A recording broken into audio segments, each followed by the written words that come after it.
উত্তরের জীবনরেখা তিস্তার যথাযথ পরিচর্যা হয়নি কখনোই। সমীক্ষায় উঠে এসেছে 10,000 কোটি টাকার মহাপরিকল্পনা বাস্তবায়ন হলে নদীর দুধারে পুনরুদ্ধার হবে 170 বর্গ মাইলের বেশি কৃষিজমি।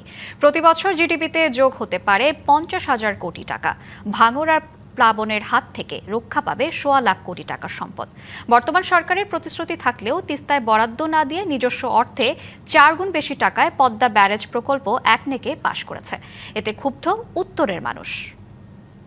লড়াই না করলে কিছু পাওয়া যায় না, সেই লড়াই করেই আমরা তিস্তার পানি আনবো।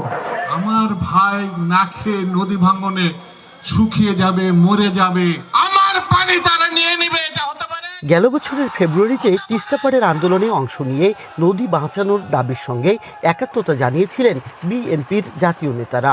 কর্মসূচিতে ভার্চুয়ালি যুক্ত হন বর্তমান প্রধানমন্ত্রী ও বিএনপি চেয়ারম্যান তারেক রহমান। প্রতিশ্রুতি দিয়েছিলেন ক্ষমতায় গেলে অগ্রাধিকার পাবে তিস্তা মহাপরিকল্পনা।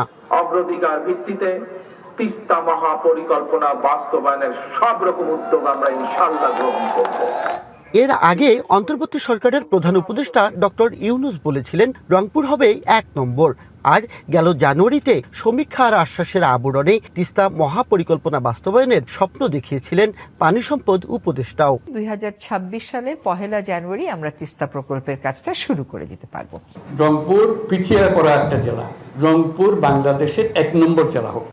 আওয়ামী লীগ সরকারের টানা 17 বছর ধারাবাহিক প্রতারণার পর অন্তর্বর্তী সরকার কথা না রাখলেও নতুন সরকারের দিকে আশায় তাকিয়েছিল উত্তর জনপদ। কিন্তু বুধবার একনেক সভায় প্রায় 35,000 কোটি টাকা ব্যয়ে পদ্মা ব্যারেজ প্রকল্প অনুমোদন পেলেও তিস্তা এখনো ঝুলে আছে বৈদেশিক ঋণের অপেক্ষায়। এতে ক্ষোভ আর হতাশা নদী পার জুড়ে। দেশীয় অর্থায়নে যদি আপনার ওই পদ্মা ব্যারেজ করা হয়, তাহলে তিস্তা মহাপরিকল্পনা কেন নিজস্ব অর্থায়নে পাশ করা হবে না? তিস্তা নিয়ে আসলে কোনো সরকারি সঠিক কথা এখন পর্যন্ত বলেনি। এক সময় এক ধরনের কথাবার্তা আমরা শুনেছি। ঈদ আসবে, সাথে ক্যাশব্যাকও আসবে। নিজের বা প্রিয়জনের জন্য কেনাকাটায় এবারও নগদ পেমেন্টে পাচ্ছেন দারুণ ক্যাশব্যাক। তাই যাই কিনুন, পেমেন্ট করুন নগদে। কেন ভাই আমরা দেখতে নাকছি না? আমরা চাই তিস্তা পার যাতে খনন হয়, এইটাই আমরা দেখে যাইতে চাই। নদী আন্দোলনের নেতারা বলছেন এটি উত্তরের প্রতি চরম অবহেলা ও বৈষম্যের বহিঃপ্রকাশ। রংপুর বিভাগের মানুষ দারিদ্র মানুষ, উন্নয়ন বৈষম্যের মানুষ। সরকার আসে, সরকার যায়, প্রতিটি সরকারেই কথা দেয় যে রংপুর বিভাগকে 1 নম্বর করব, কিন্তু শেষে দেখা যায় উন্নয়ন বাজেটে আমাদের থাকে না।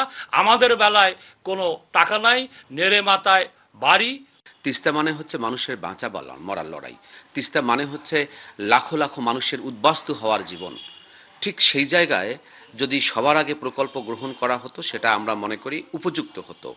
10 বছরেও শেষ হয়নি তিস্তা সমীক্ষার কাজ। তিস্তা নদী রক্ষা আন্দোলনের নেতাদের আশা প্রধানমন্ত্রীর চীন সফর শেষে আসবে মহাপরিকল্পনা বাস্তবায়নের ঘোষণা। আমাদের মাননীয় প্রধানমন্ত্রী শীঘ্রই চীন সফর করবেন।